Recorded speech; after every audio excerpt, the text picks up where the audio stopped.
Igbo bi wee kene ekwe m n'ọzọ. Onye akọwakwa na ọjị anyị were ebe a, ọjị nwe anyị were tata, na ọjị na-ekwu okwu na nwere okwuru. Ọjị na-anọ ka anyị were, ọjị na-anọ arụ bụ ovu bụ eke, ile dị n'eke bịa tọọ ọjị.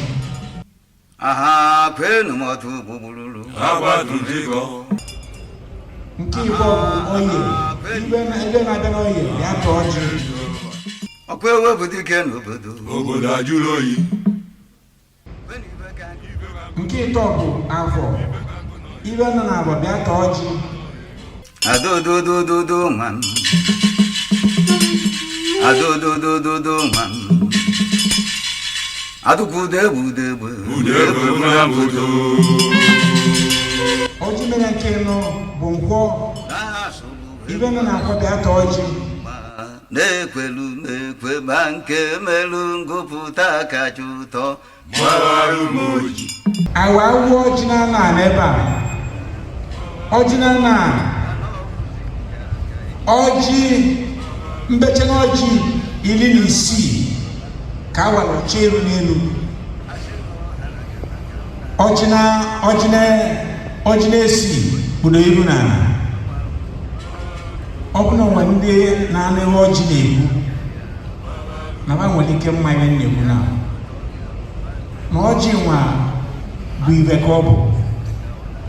Ibe ka ọ bụ na ndị n'ebe a amara m mmadụ na-eketa oke ibe Chukwu na-ekwu maka ọjị a.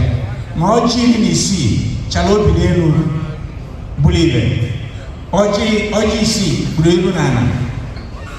Ọ bụchakwuru na ndị egwuregwu a na nwere ajọ ibe obodo ya ajọ oge obodo n'iru so ezigbo ibe so chiri aka were ngozi Chukwu debere anyị na ekpere anyị tata bụ na onye were ọya na arịa na ọya anyị esi n'ime arịa wapụ.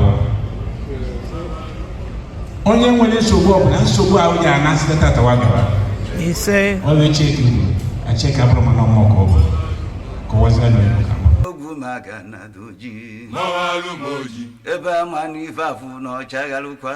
Mawaru moji. Mojiri ọnụ lecha oweri lesalụ. Mawaru moji. Okwu na-efife were abalị megharịkwa. Mawaru moji. Ọnụ efu na-alụ nọ n'aja iwu. Okay, I want to briefly explain what His Royal Majesty just said now concerning the breaking of the kola nut. He broke the kola nut and he wanted to communicate with our ancestors with the kola nut. 4 pieces of kola nuts were broken, representing the 4 market days in Igbo Land of Eke, Orie, Afo, and Nkwo. And the 4 pieces of kola nut gave a total of 6 tiny pieces. And the 6 of them, when they were cast into this wooden disc, that is the wooden disc of the kola nut, 6 of them were facing up, and the 6 of them were facing down. 60 here, we are facing up, and some we are facing down. And the Royal Majesty is trying to explain to us that it is blessing. Those of them that are facing up, they are telling us that we are going to leave this place with abundant blessing. And there are so many things that are wrong in our lives. Those of them that are facing down are the ones that have actually upturned those things. That all those things that are not good in your life, you are not going to leave from this place carrying all those things. Amen. As they are facing down, they are down already from this place going forward. And this is a prayer of faith. Most of the times we don't understand the spirituality of what we do. It is the same thing, faith everywhere. If you believe in that proclamation of that word that the Royal Majesty has spoken, it is going to reflect in your life one way or the other. And I want everybody who is here today, under the sound of his voice, to actually cash in that very proclamation. If you are here today, based on those of the pieces of the color that are facing up, you are blessed already, and you will continue to go up and up and up.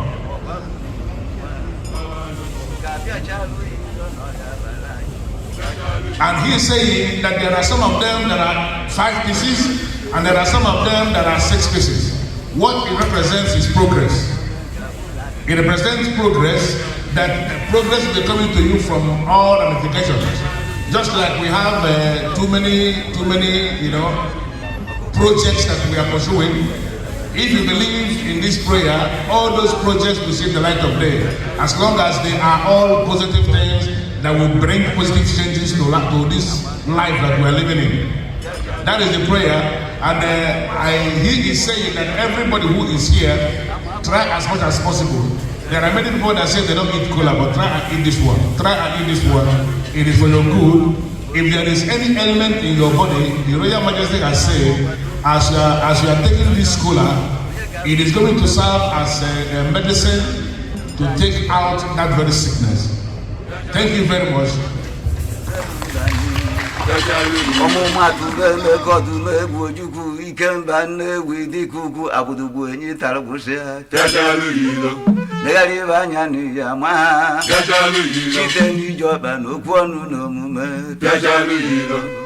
Obulugodu mata ko bu galo shara na kana bokeje buye abona ya zi bo silibete ka Piajalu yilo, ebo silibete ka, piajalu yilo, ese pa kanaru piajalu yilo, ebo silibete ka, piajalu yilo.